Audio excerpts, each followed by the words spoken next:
এই দেখো, তুমি এখনো রেগে আছো আমার উপর। আমার রাগতে বয়ে গেছে আপনার ওপর। তুমি কিছুতেই বুঝছো না, খরচ বাড়ছে। আয় না বাড়লে চলবে কি করে রাজ্য? বিদেশে আমাকে যেতেই হবে। সব বুঝেছি, সব বুঝেছি। আপনার আমাকে অসহ্য লাগছে, তাই আপনি বিদেশে যাচ্ছেন, তাই তো? তুমি আমায় ভুল বুঝছো। রাজ্য চালাতে অর্থের প্রয়োজন আছে। কেন এতদিন রাজ্য বুঝি চলছিল না? এতদিন যেভাবে চলছিল সেভাবেই চলবে। সময় পাল্টাচ্ছে। এখন শুধু সিংহাসনে বসে থাকলেই চলে না, দেশ বিদেশ ঘুরে দেখতে হবে কিভাবে রাজ্যের উন্নতি হয়, লাভ হয়, সেই নিয়ে নতুন করে ভাবতে হবে। তার মানে আপনি ঠিক করে নিয়েছেন আপনি যাবেন, তাই তো? হ্যাঁ। আর যতদিন আপনি না থাকবেন এখানে কি হবে ভেবে দেখেছেন মহারাজ? কে সামলাবে সব?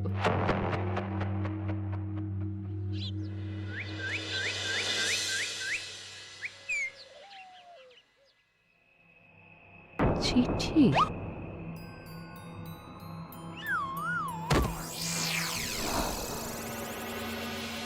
আমি অনেক ভেবে দেখলাম, আসলে এসব সিংহাসন, ক্ষমতা, প্রতিপত্তি অর্জন করা আর রক্ষা করার জটিলতার চেয়ে বাকি জীবনটা শান্তির সাথে বনে কাটিয়ে দেওয়াই ভালো।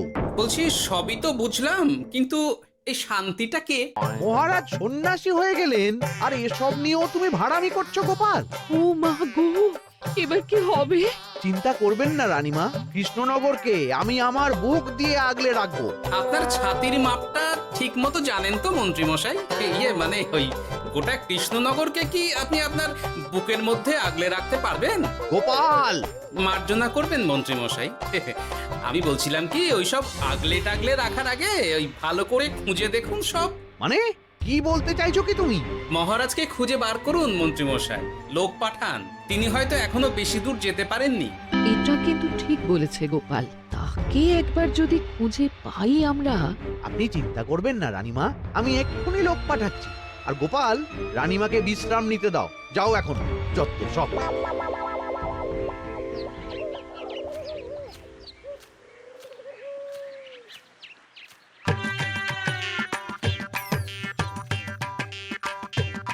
ওই গো, গেলে কই? এক ঘটি জল দাও দেখি। ওই জলই খেতে হবে, শুধু জল। ঘরে এক দানাও চাল নেই। যদি বাজারে না গেলে আজ হরি মটর। রাজ্যে রাজা নেই আর তুমি ঘরে চাল নেই বলে চিল্লামিল্লি করছো, চত্ব সব। ও মা গো, মহারাজ রাজ্যে নেই তো গেলেন কই? হ্যাঁ, বনবাসে। সে কি গো, এবার কি হবে তাহলে? কপালে যা লেখা আছে তাই হবে, আর কি। এই তোমার চাকরিখানা থাকবে তো? হ্যাঁ? না থাকলে বাটি হাতে বেরোবো, চিন্তা কি?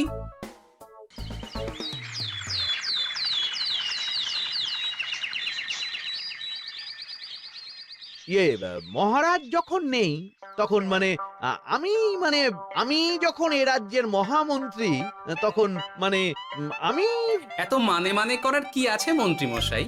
মহারাজ নেই তো কি হয়েছে, রানীমা তো আছেন। আমরা তার কথা মতোই চলব। গোপাল একদম উচিত কথা বলেছে। হ্যাঁ হ্যাঁ, আমিও তো তাই বলছিলাম। মহারাজ যখন নেই তখন রানীমার নির্দেশ মতোই তো আমাদের সামলাতে হবে সব। কতদিন আর আগলাবে গোপাল? আজ নয় কাল এই শর্মাকেই বসতে হবে এই সিংহাসনে। যতদিন পারি ততদিন তো চেষ্টা করতেই হবে মন্ত্রী মশাই। আপনি যদি চলেন ডালে ডালে, আমি চলি পাতায় পাতায়। রাজা মশাই আছেন? আমি অনেক দূর থেকে আসছি।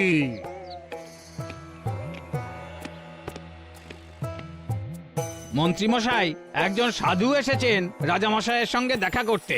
বলছেন অনেক দূর থেকে এসেছেন। জানো না মহারাজ এখন নেই? যাও, চলে যেতে বলো ওকে। মহারাজ নিরুদ্দেশ। এই মুহূর্তে সত্যিই যদি কোনো প্রাজ্ঞ সাধু বাবা রাজবাড়িতে তার পায়ের ধুলো দেয়, বলা তো যায় না যদি মহারাজের হদিস তিনি দিতে পারেন। ঠিক ঠিক, একদম ঠিক বলছেন পণ্ডিত মশাই।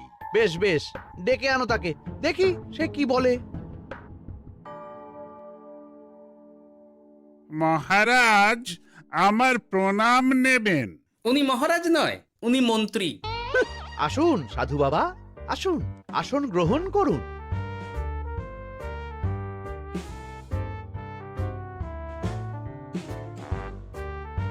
এ কি করলেন সাধু বাবা? এটা তো মহারাজের সিংহাসন। আপনার জন্য আমি অন্য আসনের ব্যবস্থা করে দিচ্ছি, আপনি বরং সেখানে বসুন। ওহ,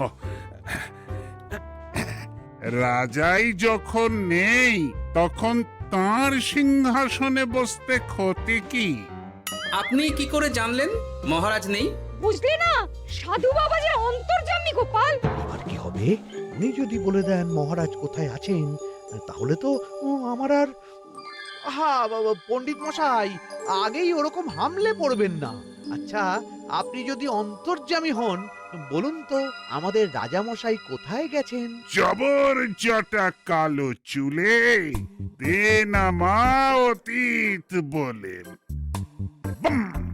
মহারাজ বনবাসে গেছেন। এটা যখন বলেছেন সাধু বাবা, তাহলে মহারাজ এখন কোথায় আছেন সেটাও নিশ্চয়ই আপনি বলে দিতে পারবেন। গোপাল, সব বিষয়ে নাক গলিও না তো তুমি। ঠিক ঠিক আছে, রাজা মশাইকে নিয়ে চিন্তা হওয়া তো খুবই স্বাভাবিক, কিন্তু গোপাল, রাজা মশাই বনবাসে গেছেন, তাকে আর সংসার মায়ায় বাঁধা ঠিক কাজ হবে না। এ আপনি কি বলছেন সাধু বাবা?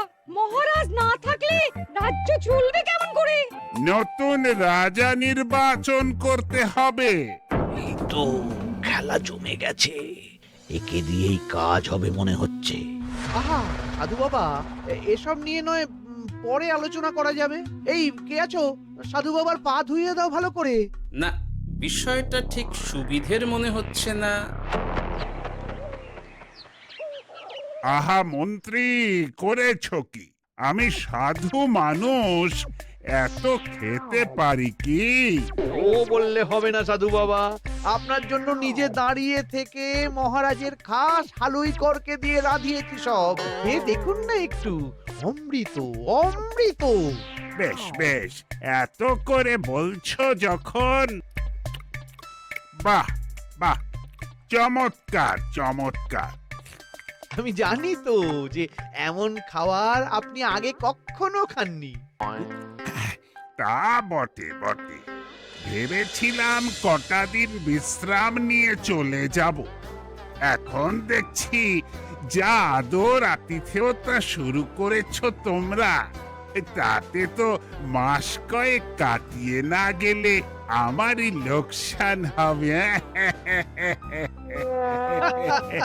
থাকুন না, থাকুন, যতদিন ইচ্ছা থাকুন। আমার ইচ্ছা অনুযায়ী সব চললে তো ওই গোপালের জায়গায় আপনাকেই সবার মহারথী করে রেখে দিতাম চিরকাল। এসব কি বলছো মন্ত্রী? কেন, পরিকল্পনাটা মন্দ নাকি? আমি হব এই রাজ্যের নতুন রাজা, আর আপনি হবেন আমার রাজসভার প্রধান মহারথী। বটে, কাজটা খুব একটা কঠিন না। মহারাজ বনবাসে, আর আপনি নিজেই তো বললেন তাকে ফিরিয়ে আনাও ঠিক হবে না। তাহলে তা বলেছি, কিন্তু বাকি অন্যান্য সভাসদেরা আছে, তারা তো। আরে ছাড়ুন তো ওদের কথা। আকাশে হাত ছড়িয়ে আর একবার মন্ত্র পড়ে নেবেন, বলবেন এই রাজ্যের রাজা হওয়ার ক্ষমতা একমাত্র আমার মধ্যেই আছে। ব্যাস, সবাই মানতে বাধ্য। তারপর আমার একটা হিল্লে হয়ে গেলে আপনারটার ব্যবস্থাও আমি করে দেব, বুঝলেন? বুঝলাম, একেবারে জলের মতো পরিষ্কার। ব্যাস, কালই তাহলে কাজ শুরু করে দিন। বেশি দেরি করে তো লাভ নেই। বলা তো যায় না, মহারাজের যদি রানীমার জন্য মন কেমন করে, রাজ্যে ফিরে আসে, ওসব হওয়ার আগেই সেরে ফেলতে হবে সব কাজ। রাজা হওয়ার খুব তাড়া দেখছি তোমার মন্ত্রী। ওপরে ওঠার ইচ্ছা কার না থাকে বলুন তো সাধু বাবা? আর মাত্র কটা দিনের অপেক্ষা, ব্যাস, তারপরেই এই সিংহাসনের মালিক হব আমি। কৃষ্ণনগরের নতুন রাজা হব আমি। সমস্ত ধন দৌলত থাকবে আমার এই হাতের মুঠোয়। কি অত ভাবছেন মন্ত্রী মশাই একা একা? মানে কি ভাবছি তার কৈফিয়ত তো তোমায় দিতে হবে, হ্যাঁ? হিমা ছি ছি ছি, আপনি কেন কৈফিয়ত দেবেন? আপনার মুখ দেখলেই তো বোঝা যাচ্ছে যে আপনি কি ভাবছেন। তাই বুঝি? তা বলো দেখি কি ভাবছি আমি। আপনি ভাবছেন ওই কৃষ্ণনগরের সিংহাসনের কথা। শুনে ফেললো নাকি সব? আপনি ভাবছেন আমাদের মহারাজের কথা, তাকে কিভাবে ফিরিয়ে আনা যায় সেই কথা, তাই না? মহারাজকে যে আর ফিরিয়ে আনা যাবে না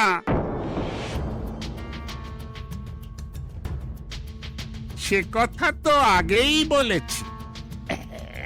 তাই যদি হয় সাধু বাবা, আপনি এর একটা কিছু বিহিত করুন, না হলে রাজা ছাড়া রাজ্য। ঠিক বলেছ, রাজা রাজ্য, নুন ছাড়া তরকারি, আলো ছাড়া দিন, জল ছাড়া জীবনের মতো। তাই যত দ্রুত সম্ভব নতুন রাজা নিয়োগ করা দরকার। কিন্তু এ বিষয়ে সিদ্ধান্ত নেওয়ার আগে রানীমার সাথে কথা বলা জরুরি। তার চেয়েও জরুরি একটা কাজ আগে করা দরকার। কিসের কথা বলছেন মন্ত্রী মশাই? গোপালের বহিষ্কার। এ আপনি কি বলছেন মন্ত্রী মশাই? একে রাজা মশাই, তার মধ্যে গোপালের মতো বিচক্ষণ মানুষকে রাজসভা থেকে বহিষ্কার করলে তো রাজ্যেরই ক্ষতি। এটাই হচ্ছে সমস্যা। এই কক্ষে যার যেটা কাজ নয় সে সেটা নিয়ে বেশি চিন্তিত। তুমি বিজ্ঞানী, তুমি বিজ্ঞানে মন দাও, রাজকাজ আমার দায়িত্ব। তাহলে এরকম সিদ্ধান্ত নেওয়ার আগে সবার সাথে আলোচনা করা দরকার। কোনো দরকার নেই, আমি যা বলেছি তাই হবে। রাজ্যের ব্যয়ভার বাড়ছে, এই মুহূর্তে কোনো ভাঁড়কে অযথা বেতন দিয়ে পোষার কোনো মানে হয় না। তাই গোপালেরও কাল থেকে রাজসভায় আসার কোনো দরকার নেই। সবই আমি বুঝতে পারছি মন্ত্রী মশাই। বেশ, আপনি যখন বলছেন, এই আমার শেষ দিন রাজসভায়, চলি সবাই, ভালো থাকবেন।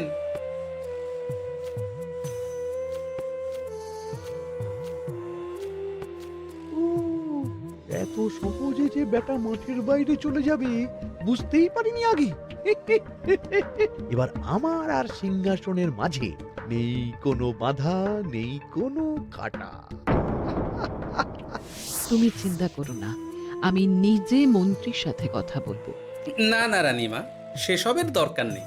মহারাজ ছাড়া রাজবাড়ি শূন্য শূন্য লাগে, আমারও মন লাগছে না এখানে। বেশ, যা ভালো বোঝো তাই করো, তবে ডাকলে এসো কিন্তু। হ্যাঁ রানীমা, নিশ্চয়ই আসবো। এখন আমি চলি। যাক, এই কদিনে মাথাটা খেলানোর সময় পাওয়া যাবে একটু, না হলে কেমন যেন গুলিয়ে যাচ্ছে সব। কি যে বলো গোপাল দাদা, এই শেষ দুটো শাঁখের আটি নিয়েও দরদাম করবে তুমি? ওরে, আমি বেকার মানুষ, দরদাম না করে উপায় আছে আমার? হ্যাঁ শোনো শোনো শোনো, মহারাজ কৃষ্ণচন্দ্রের অবর্তমানে কৃষ্ণনগরে নতুন রাজা হিসেবে নির্বাচিত হবেন রাজ্যের মহামন্ত্রী। সেই শুভানুষ্ঠানে রাজবাড়িতে আমন্ত্রণ রইল। এসব কি হচ্ছে বলো তো গোপাল দাদা? ভেতরের খবর আছে নাকি কিছু? না গো ভাই, তুমিও যা জানো আমিও ততটুকুই জানি। ও গোপাল দাদা, ব্যাপার কি? এ সময় এখানে কি চাই? রানীমার জরুরি তলব, এখনই ওই রাজবাড়ি যেতে হবে তোমাকে। কিন্তু আমার যে বাজার হয়নি এখনো। আরে ওসব বাজার টাজার পরে হবে, তুমি এখন আমার সাথে চলো তো। মন্ত্রীকে আমি বিশ্বাস করেছিলাম, ও যে এইভাবে বিশ্বাসের সুযোগ নেবে আমি একদম বুঝতে পারিনি। আমাদের এক্ষুনি অন্যান্য সভাসদদের সাথে কথা বলা দরকার রানীমা। কারোর সাথে কথা বলার দরকার নেই রানীমা, আমি নিজেই চলে এসেছি আপনার সাথে কথা বলতে। এখানে কি জন্য এসেছো গোপাল? রানীমার কান ভাঙাতে?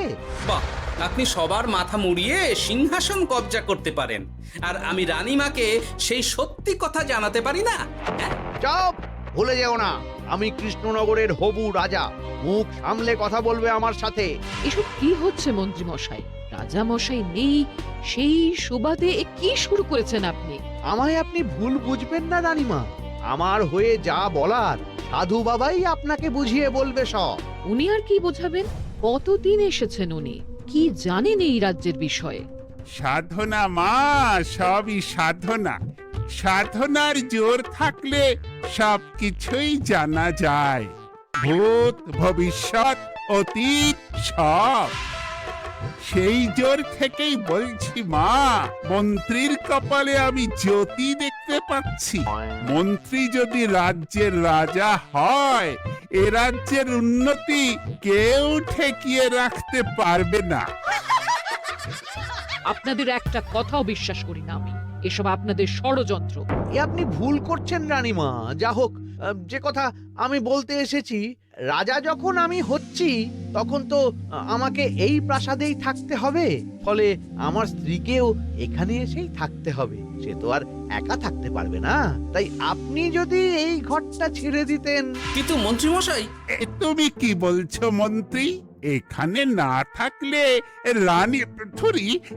রানীমা থাকবেন কোথায়?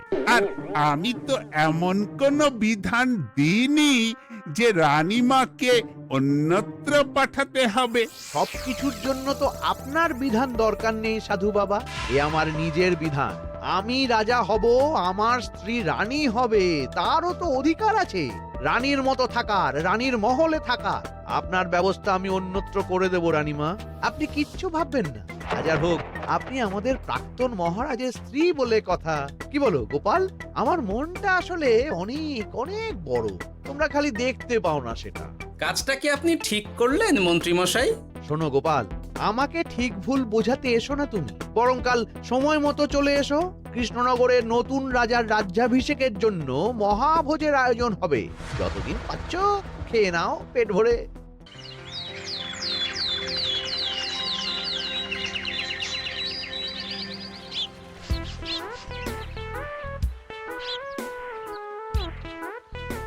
আরে এগুলো আবার কি পরে আছে এখানে? কি এ তো মহারাজের পোশাক, এখানে এসব কি করে এলো? তাহলে কি মহারাজ? না না না, হিসেবটা কেমন যেন ওলট পালট হয়ে যাচ্ছে। সময় তো হয়ে গেল, নতুন মহারাজকে ডাকুন এবার। এসে গেছি, এসে গেছি। আসুন মন্ত্রী মশাই, আসুন। মুকুট নিয়ে দাঁড়িয়ে আছি আপনার মাথায় পরাবো বলে। সাধু বাবা, এবার মহারাজ বলা অভ্যাস করুন। মহারাজ। মহারাজের হদিশ পাওয়া গেছে মন্ত্রী মশাই, মহারাজের হদিশ পাওয়া গেছে। এই কি সর্বনেশে কথা! মহারাজের হদিশ পাওয়া গেছে মানে? কোথায় মহারাজ? না না, মহারাজ না, মহারাজের পোশাক পরে আছে পুকুরের ধারে। আমার মনে হয় তিনি ওই পুকুরে ডুব দিয়ে নিরুদ্দেশ হয়ে গেছেন। ও তাই বলো? তা বেশ তো, প্রাক্তন রাজার জন্য না হয় কিছুক্ষণ নীরবতা পালন করে নেব আমরা, ব্যাস। এ আপনি কি বলছেন মন্ত্রী মশাই?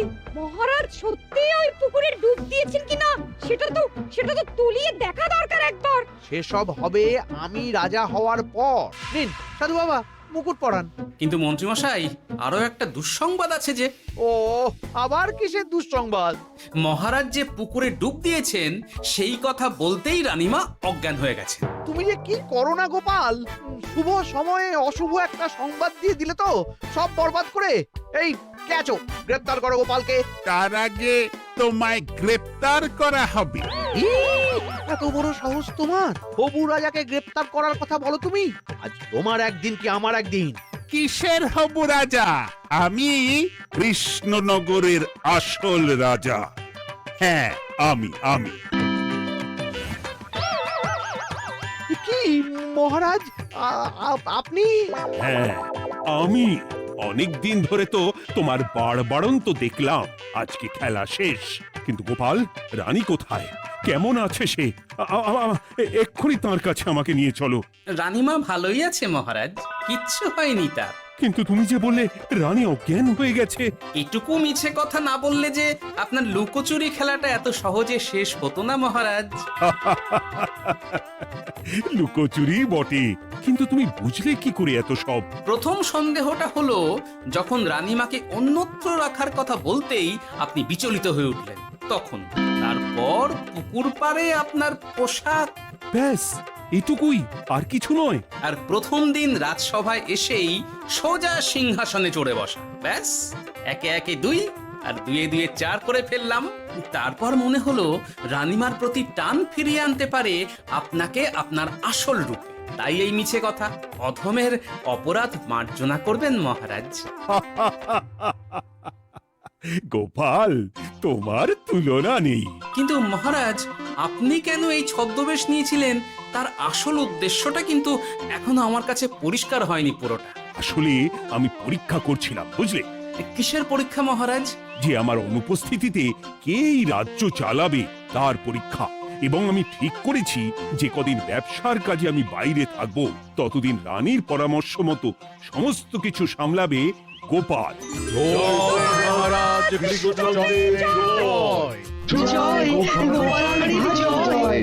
আর আমি মহারাজ? তুমি থাকবে পেয়াদা। এ কি শুধু জল আর ভাত?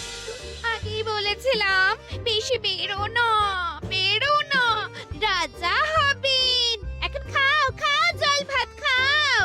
চেষ্টায় তুমিও আমাকে ভুল বুঝলে গিন্নি।